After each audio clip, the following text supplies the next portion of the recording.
The Design Review Committee is different than most of the other ones here. We are governed by laws. We have the design review rules, we have CC&Rs and everything like that. So everything that we do, we have to watch that we're following the rules. Okay, I'll read some of the stuff from the start of the design review rule book. Everyone should have one. You should get it when you come in here for your original orientation. Any updates are sent out, so everybody should have a current one.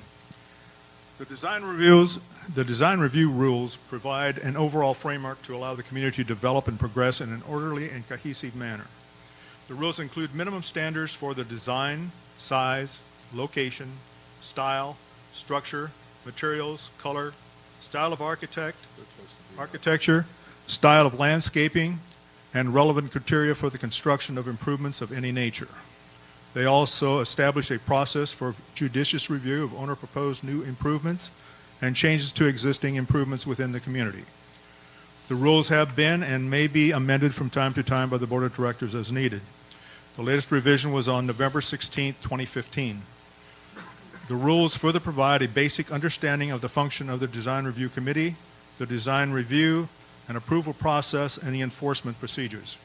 If the rules are in conflict with the CC&Rs and or bylaws, the CC&Rs and or the bylaws take precedence over the rules. To the extent that any government ordinance, building code, or regulation requires a more restrictive standard than that found in the rules, the government standards will prevail. Approval granted to a Shadow Hills property owner by the DRC for any improvement does not waive the necessity for the owner to obtain all required City of Indio building permits. Homeowners must submit a homeowner improvement application to the DRC and receive written approval prior to the start of construction or installation. It is the responsibility of the homeowner to ensure that all permits have been obtained, even if a contractor is acting on behalf of the homeowner. We end up running into all kinds of weird things happening. I mean, we've got all these rules and it should be easy, but it isn't. We've had contractors that a couple years ago that were really, one of them was really bad, but we cannot go out and say you should not use this contractor because we can be sued. You can be sued because of that. So you're going to have anything done. You've got neighbors. If they've had anything done, ask them about the contractor. How well did the contractor do? Could you get a hold of him?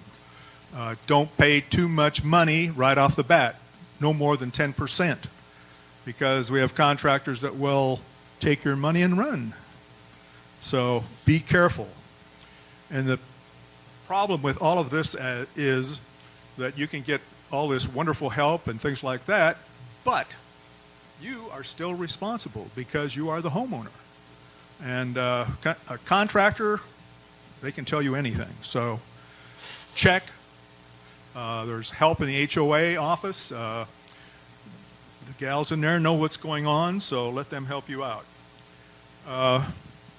We end up with people showing up and saying, I want to do this. Here are pictures of this.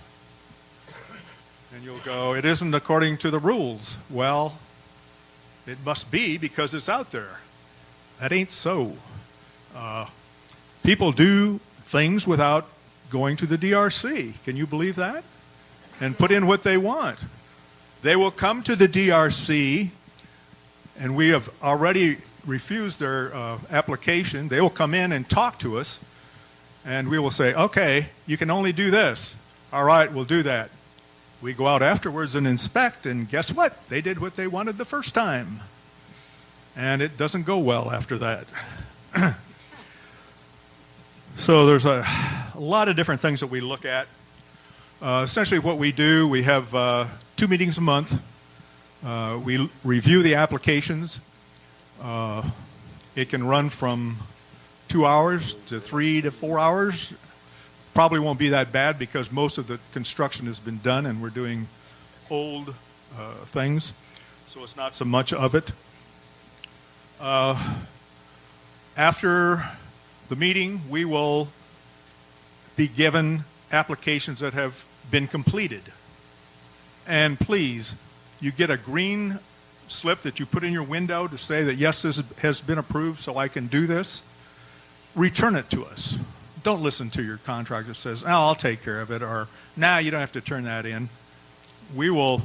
That's what we use to come out and inspect that, yes, it's done. Did you do what you said you were going to do? Did you do anything at all? So be aware of that. With time, I could go on forever, so I'm just going to put an end to things here. Committee members, please stand. Vicki Berg, Victor Hunt, Bev, are you here? Beverly Minsky, good Bev. Walter Kortman, Ronald Mara, and Ted Shetler. And this is the group. Thank you very much, guys. We've got one more, John Lackey, but he's on vacation, so he didn't get to stand up. We have 5 people on the main committee. We have room for 5 more on a learning part of the committee. And we have 3 right now with a possibility of 1 more joining us. So we're always looking for, not victims, for help out there. So if you're interested, please stop by the HOA and fill out one of the forms for them. Thank you.